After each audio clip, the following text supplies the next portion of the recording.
Okatakyie AFRIFAH led a demonstration, but he has been leading these demonstrations on Galamsey for a long time. Okatakyie, what was the first demonstration you led against Galamsey? Which year? Paul, good evening. Yes. Good evening to your viewers from far and near. I saw you giving it to my constitutional law lecturer. That's Sesrem Sai. Oh, he's a beautiful man.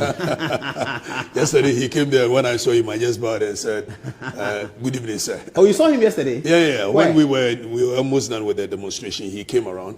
He wanted to be sure that all went well, and I think when I saw him, because I revere him, I just bowed and showed him respect. Yes, he is, and he is a very intelligent and brainy person. So when you were giving it to me, I was like, okay, that's my lecture. But then, it is what it is. So you were asking me about demonstrations that I've led in this country. Yes, the Galamsey. Yes, with Galamsey, I've taken different steps. Myself and my colleagues, we've taken different steps in fighting this menace. But unfortunately, people do have selective hearing, selective amnesia. They decide to choose what they want to remember and what they want to listen to. Other than that, we are in this country when I led Fix the Country demonstrations. With Oliver? Side by side. But what people forget is that the Fix the Country demonstration, when Oliver came in first, nobody knew Oliver. So it was myself, Captain Smart, and quite a few other people who were known. Captain Smart was inside? Yeah, Captain was inside. Oh, that's so interesting. all of us were at the forefront of the fight. And when we were done, we went to Takoradi to do demonstration. All these were done in the era of Akufo-Addo. 19, 21? Yeah, that was 2020, 2021.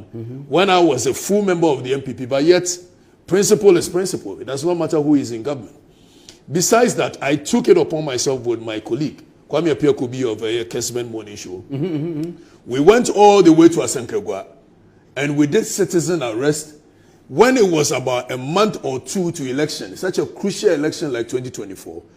We were the ones that started the fight against Galamsey, which became very topical, if you remember. Yeah, the 3 months to the election. And I said, I do not care whether it will go against my party or it won't go against my party. From there, we went to Bomfa Santiachim, where we uncovered that the chairman, the then MPP chairman, I don't know if he's still Chairman Luta, was engaged in some illegal activities. We came out. We said that we were going to expose him. And I did same without having to look back and say that because he's my party chairman, I'm going to overlook things. So this fight... Didn't the MPP fight you? Well, obviously, your people will be fighting you, but I don't care. You should know me by now. When I believe in a cause and I am fighting for it, even if it's left with me alone, so long as I am clear with what I'm saying and what my conscience is, I think I'm fine. I don't care whether they fight me or not. No, I think you've established that credibility, having worked, the Galamsey is your focus. Yes. And so what's the latest on Galamsey? So the destruction of our water bodies, we thought by the coming into force of this government, the social contract between us and them, since we gave them the power, they were going to take some extraordinary measures to deal with the Galamsey activities. But unfortunately, it looks like they are doing the same thing that the Akufo-Addo government was doing and expecting different results.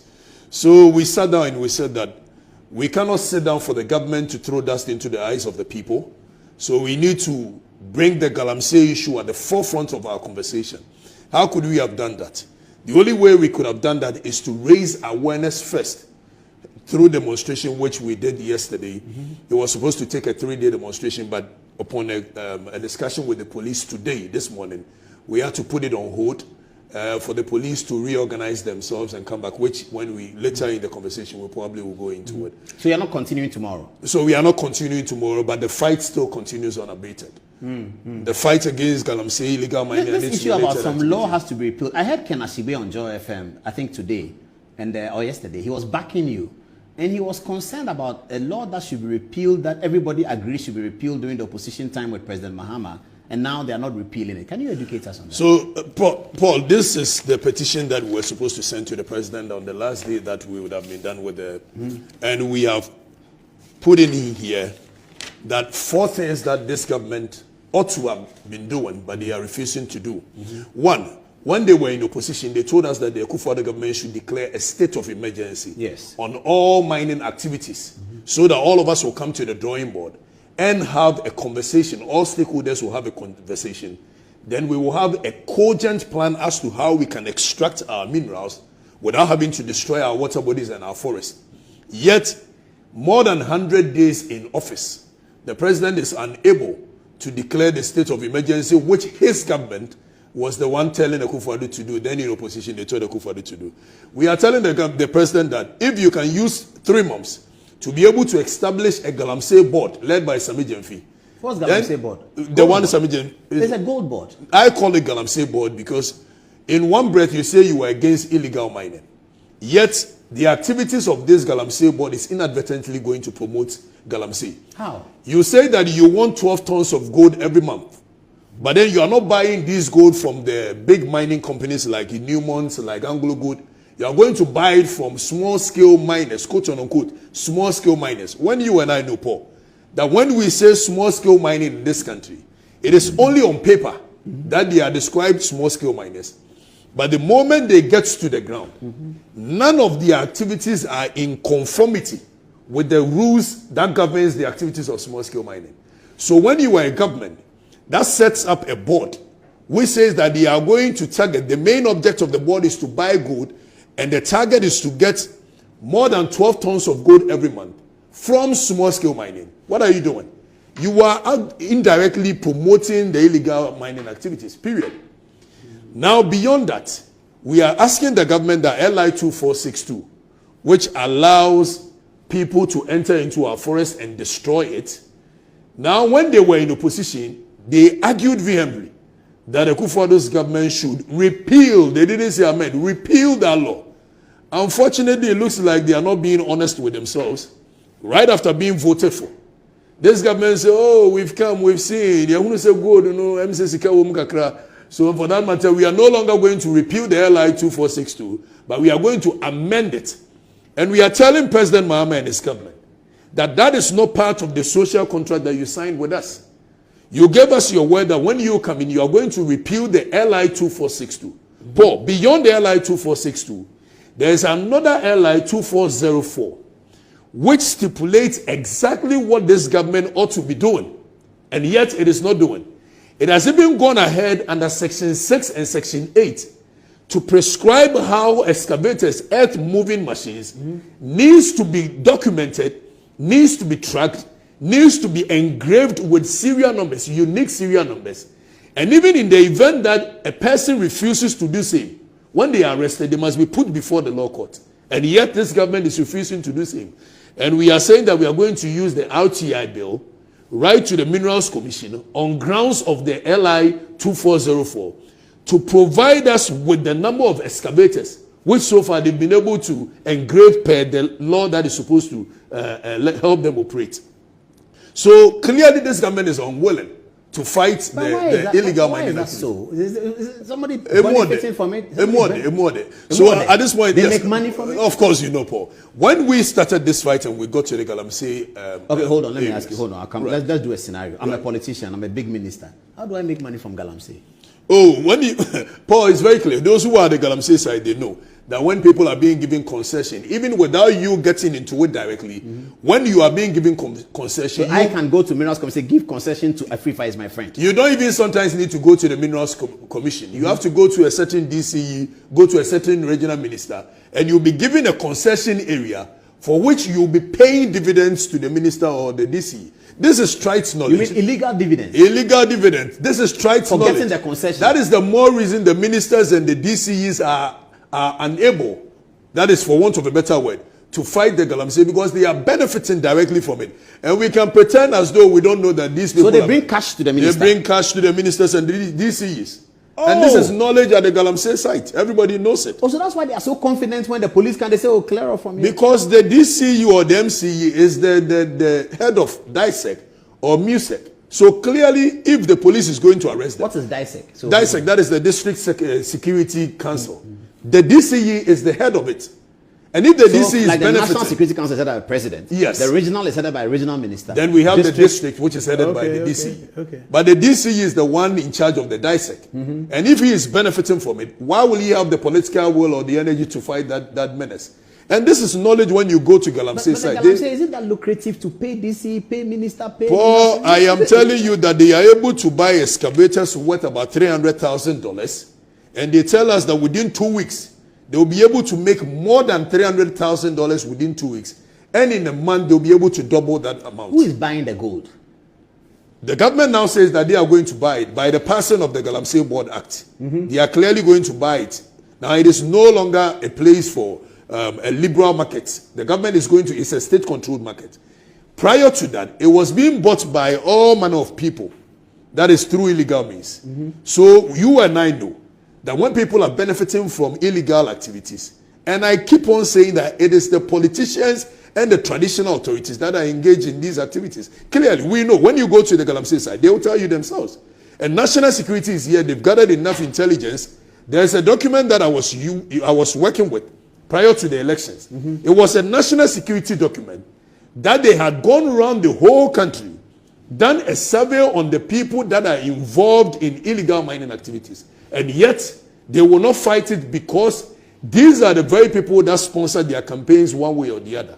Oh, you mean that Akufo-Addo National Security had done that work? Oh, they have done that work. Oh, that's a and good there is a document on it which shows which concession site belongs to who or what. And yet they won't work with it because they are benefiting from it themselves. But when people come to contribute to politicians for campaign, do they say that this money is from Galamsey? Oh, clearly they will know it's coming from Galamsey because Galamsey Galamsey people are known. They are known. They are not even hidden. They are known. When you go to you mean those in the pit digging who look very they are not the people that owns the big money. How can they get money to go and buy an excavator worth 300,000? President John Dramani Mahama told us that the Akufo-Addo's government is aware of the people that are engaged in illegal mining activities. And for that matter, when they deported Aisha One, President Mahama vehemently spoke against it, that law was discriminatory, the act of deporting Aisha One, when in actual fact we are prosecuting Ghanaians to face the full rigors of the law. That is discriminatory. Now he comes to power.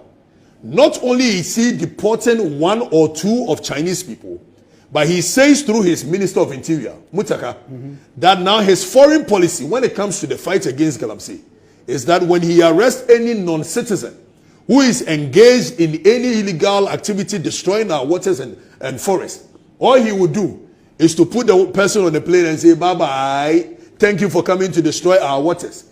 You go and enjoy all the largesse that you've been able to accrue from illegal activities. And we are saying that Article 17... I thought that was terrible. In fact, that act per itself is affront to the Constitution. Yes, when you read Article 17, 2 and 3... Let's talk about 17. Godfrey Dami tells me that when he was Attorney General, he jailed so many Chinese on Galamsey. Right. He did. So now, those Chinese in prison now, they'll let them go? Now you, Paul, you've studied law. One of the theories of punishment, when it comes to punishing people, is not just punishing of the person who has committed the act, but it's also serving as a deterrent for people who want to engage in such act. The prohibition. So when you are a president, and your foreign policy is that when you arrest Chinese, when you arrest Burkinabes, you are not going to prosecute them. You are not interested in prosecuting them. But you are going to put them on the plane and send them away.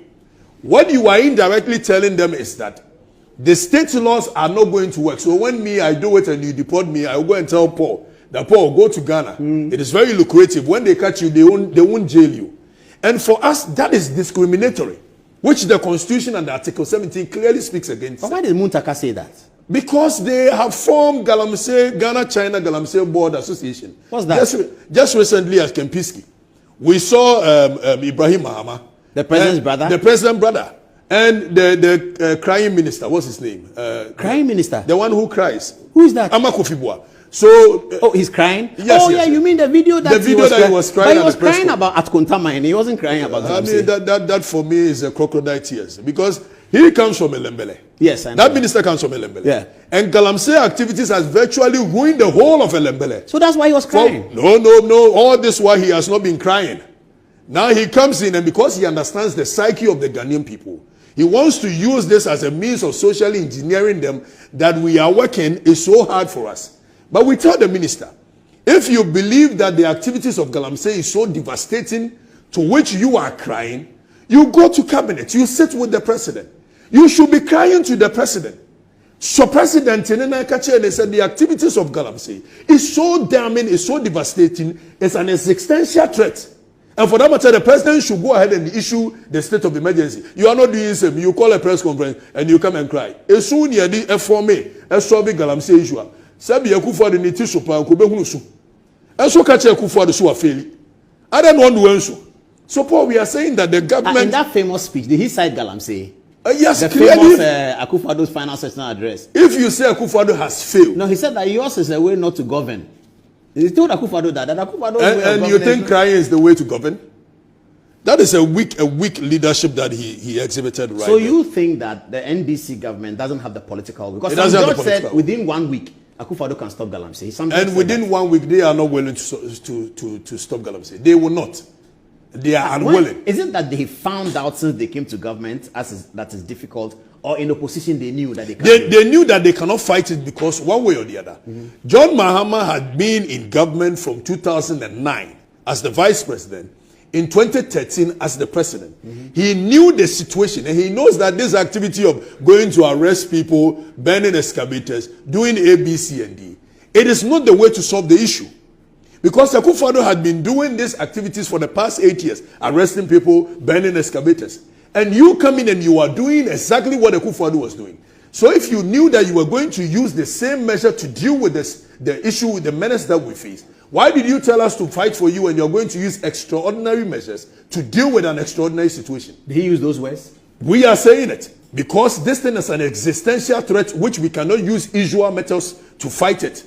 We believe that the president should go a notch higher by executing the state of emergency that they preached when they were in opposition. For all of us to come back to the drawing board and find our way forward. And the repeal. And the repeal of the LI 2462. And again, using the LI 2404 to work. Paul, let me read some portions of the LI 2402. I'll come to that. But the gold board really said they're going to buy gold not from existing sources that we know, but from small-scale miners. That is the object of the gold board. To buy gold from small-scale miners and not Newmont. Because you can't go and tell Newmont, you can't go and tell Precious Mining, Anglo Gold Ashanti, that when we've gone on a contract with you and you've gained your gold, you should come and sell it to us and not go to the world market. So the gold board is not targeting these big mining companies. They are targeting the activities of small-scale mining. But like I said, when you say you are targeting activities of small-scale mining, of all the hundreds of licenses that has been issued, not even up to 10 in this country conforms with the regulations that governs the activities of illegal mining. Now, what we are saying is that even when you say you've bought gold and you are going to sell it on the world market, Sami Jamfi knows that there's something called traceability reports, which you are supposed to show. Now, when this traceability report shows that your gold was actually extracted through illegal means which affected our forests and waters, it is not going to be bought by anybody at the gold bullion market. So why are they going to sell the gold?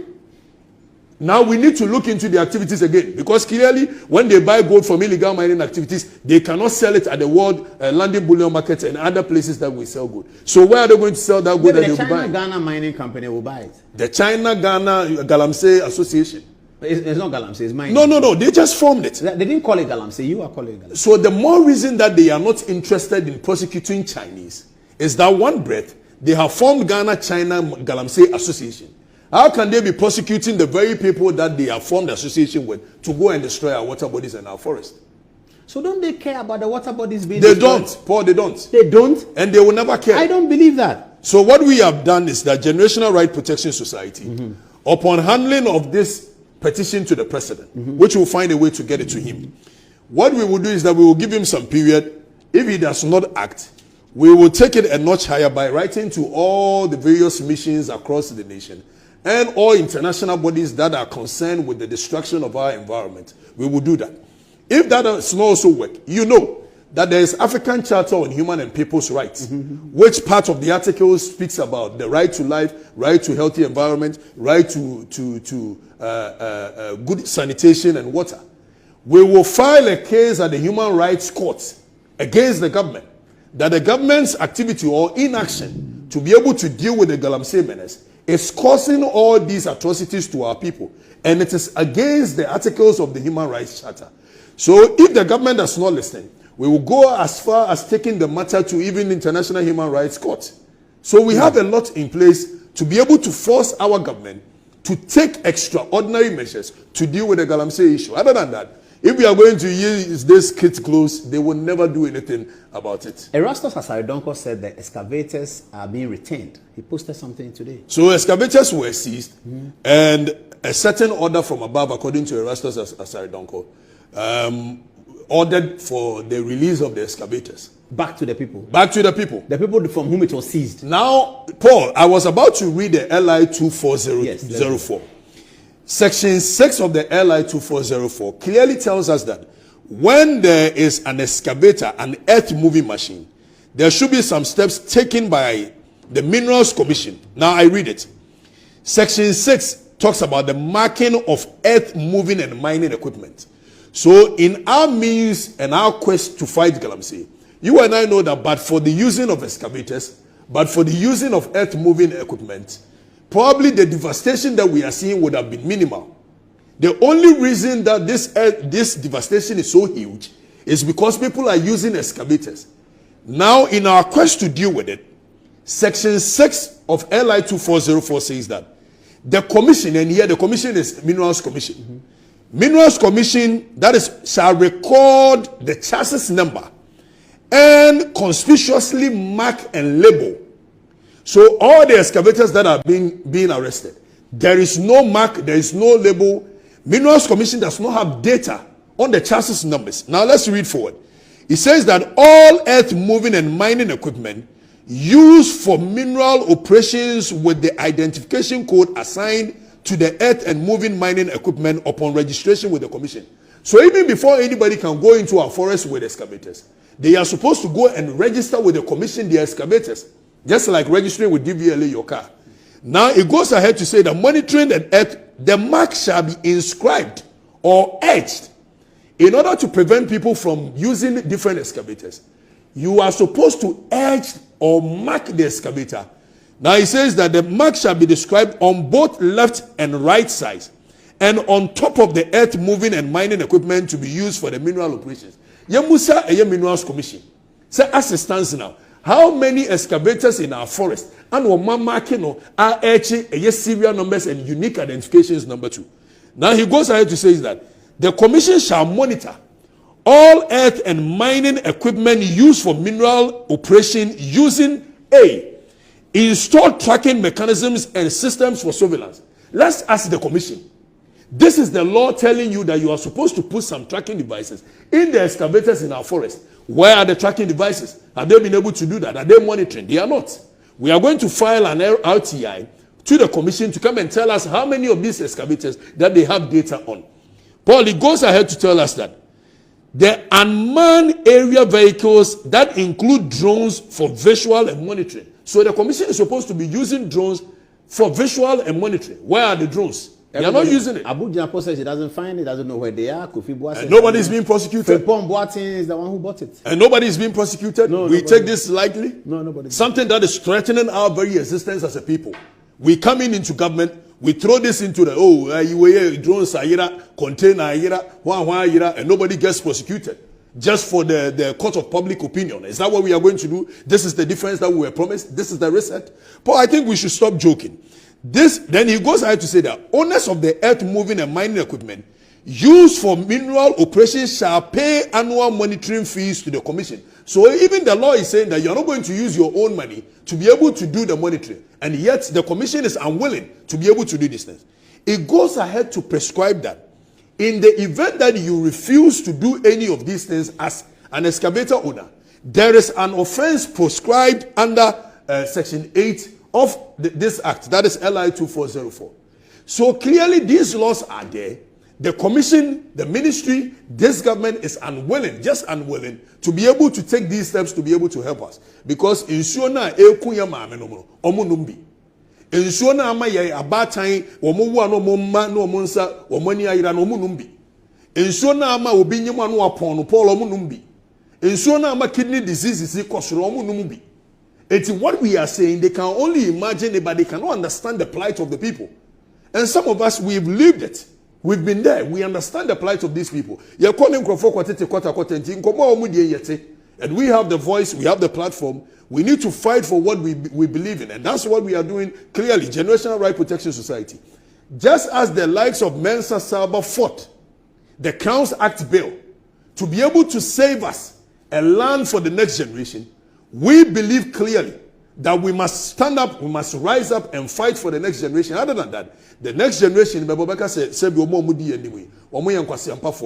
don't want to be counted as such. I don't think you want to be counted as such. So all of us, every Ghanaian, well-reasoning and well-meaning Ghanaian must come on board. It is apolitical. When my party was in government, I fought this menace and I said to myself, if it would take the fight against Galamsey for Akufo-Addo to lose or Bawumia to lose, I don't care. And I still stand by that.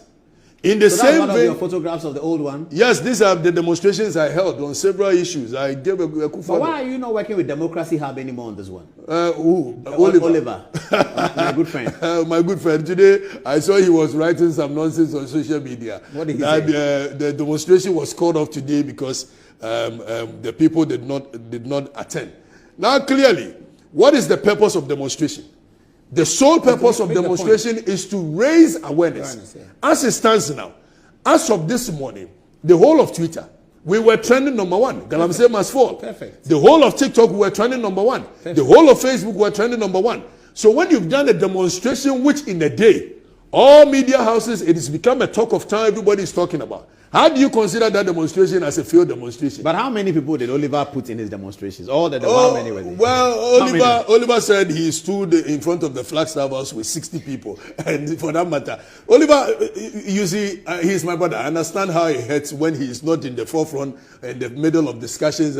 Oliver, you can keep quiet. I've told you, you are my brother. If you want us to fight on this matter, come on board, let us progress. Because you and I believe you have a genuine heart to fight for the people. Except that some of your methods are sometimes in excess. And I've told you, yesterday we went on a demonstration, a very peaceful one, because we don't want a situation where after the demonstration, the discussions that are supposed to be had will be centered around who beat what, with them, who removed the police khaki. So clearly, I want us to deal with this matter. So Oliver, my brother, come back. Congratulations. Yesterday's demonstration was peaceful. Everything went well. Right. And I'm happy that you agreed with the police that it's okay. You made the point. There's no need to go on. Right. That's very noble. Let's talk about this. One day I was coming to work and my producer called me and said, boss, Okatakyie has been arrested. And I said, hey, what has he done? He said, we don't know. He's been arrested. So let's find out. So I called my former boss, Ofure Siama, former Minister for Transport. And he said, he's been released. And I said, what was it about? He said he doesn't know. What was that about? It was in relation to Galamsey. Oh, are you sure? Yes. Well, your guy, I called your guy and he said you were driving behind him. Okay, so when I say in relation to Galamsey, I had closed from school. I went to write exams, and when I was coming back, my security team, we noticed that some car was tracking us. So we did some stopovers, and they know when we did some stopovers. So we discussed as to whether we should go or we shouldn't. We came to a conclusion that we should. And at the time that I was veering off from the main Gimpa stretch to Christian Village, we saw a team of several well-built men holding AK-47s, using siren, directing me to park and all that. So when they came in, they said, open your car. I said, no, you don't have any right to sit in my car. You know me. I probably will just resist what they were doing. It got to a point they had to say that if I don't do what they're asking me to do, even let me speak to my lawyer, they will not allow me to speak to my lawyer. We stood there for well over 15 to 20 minutes.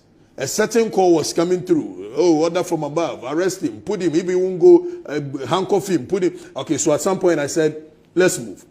Then they moved me all the way to BNI. That is around the Kaukudi. Greater Accra BNI. Yes, around the Kaukudi. When we got there, and I'm sure they picked signals that the social media was buzzing and everything. Quickly, they moved me away from BNI to Blue Gate, the main quarters. Stadium. Yes, stadium. I went there for well over 1 hour. And all the interrogations being done by my good friend and brother, Osman Al-Hassan. I didn't even know that he was involved in the arrest. Was that I had made a comment to the effect that some national security operatives were guarding people to engage in illegal mining activities. And that was the basis for my arrest. They wanted to know who are they wanted to know, but I said that you, national security, you are equipped with all the resources in the world to be able to know who does what or who does not do anything. So if you come and tell me that as a journalist, when I'm giving you information, you have to go through this Rambo style to arrest me, that means I'm not even going to cooperate. So we sat there, we went back and forth. I must also commend Osman Al-Hassan that when he came in, he was very professional. We had a conversation. Then I was released. Subsequently, I was invited again to the national security, following up on the conversations we've had. Then another team from cyber crime unit of the police also came in with a read that somebody had come to make a case which obviously is politically motivated, that I am sextortion, whatever nonsense. I say, okay, clearly. And also, you go me hank of Paul. You walk me all the way to Mifi, to go and do search on a certain warrant. Even the search, at some point, my lawyers have advised that I should not go deep into the matter. So we probably will put it there. But Paul, no amount of intimidation will stop us from fighting for what we believe in. Oh, so this whole arrest was about this Galamsey issue? That is what they say. And then I was in Kumasi when I heard that there's a video that you went to take a wine somewhere, you didn't pay for it. I was completely... So I asked them, where is the place? I'll pay for it. So I thought you had gone to Accra. So I said, show me the place, I'll pay for it. There's an usual joint that I normally go to, Mr. Peace Wine in Kumasi. Yes. That's my friend, and I go and sit there. But I just sent the Mr. Peace Wine. There's a place called Bulldog. And, yes, Bulldog. Yeah, Bulldog in Kumasi, a very popular place. But when I go, I don't go to Bulldog itself, but it's just close. So I went to Mr. Peace Wine. I had a bottle of wine with my friends and all that, and I left. The lady said you paid for the wine. No, but it wasn't even me. Oh, I did not see the lady. I did not engage the lady. So I think a friend of mine from the UK also met another group of friends from the UK, which he bought a Hennessy for them at the cost of 1,300. He paid for it. And everything thereof, he paid for it and we left. Now the next day, I saw it on social media. Okatakyie AFRIFAH. I was like, where is this coming from?